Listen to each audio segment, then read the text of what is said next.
Si l'on en croit une récente enquête, un enfant sur deux âgé de moins de 3 ans utilise régulièrement, très régulièrement même, un smartphone avec l'autorisation de ses parents. Pour certains, c'est presque une addiction qui peut être dangereuse. Comment préserver nos jeunes enfants? Réponse de Sylvie Pinatel et Yves Le Bacon.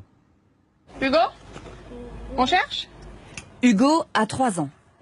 Et lorsque sa mère l'appelle pour jouer, qu'est-ce que c'est? Ça, c'est qui? Il vient se lever dans ses bras. Bravo. Et comment elle fait la vache? Et répond à ses questions normalement. Bravo. Et comment il fait le cheval? Moi, j'ai du mal aussi à croire qu'il est comme ça aujourd'hui. Parce que c'était très différent il y a encore 6 mois, 1 an, c'était un autre enfant. Ah, il était caché, Hugo. Ces images ont 6 mois et ont été tournées dans le cabinet d'une psychomotricienne. Hugo était alors un enfant dans sa bulle, exposé aux écrans 3 à 4 heures par jour. Il ne parlait pas et le moindre contact physique l'indisposait. Toujours pas de regard dans les yeux. Qu'est-ce que vous faites, madame? Pourquoi vous faites ça? Même avec vous?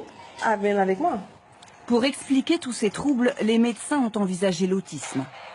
Personne ne songe alors aux écrans. C'est pourtant la thèse défendue par le docteur Ducanda et un collectif de médecins qui, dans cette vidéo, alertent autorités et parents contre les effets d'une surexposition aux écrans.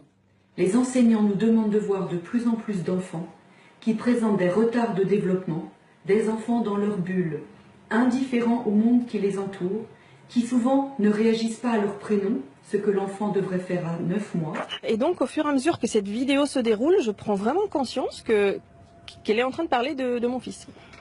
Et donc, on arrête les écrans. Je dis à mon mari, demain, c'est fini.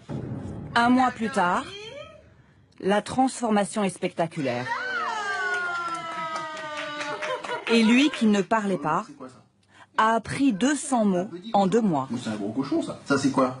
Le cochon, papa. Et pour le docteur Ducanda, c'est impressionnant. Cela ne fait aucun doute.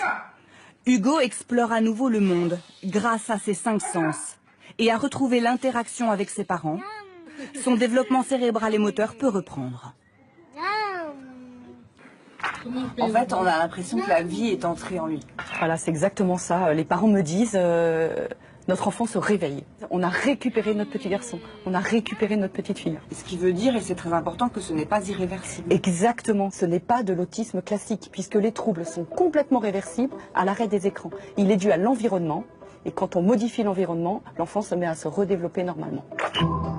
Pour qu'il n'y ait d'ailleurs aucune confusion, d'autres médecins ailleurs dans le monde ont trouvé ce terme, l'autisme virtuel, virtual autism. C'est une prise de conscience qui touche aujourd'hui tous les pays concernés par la vague numérique.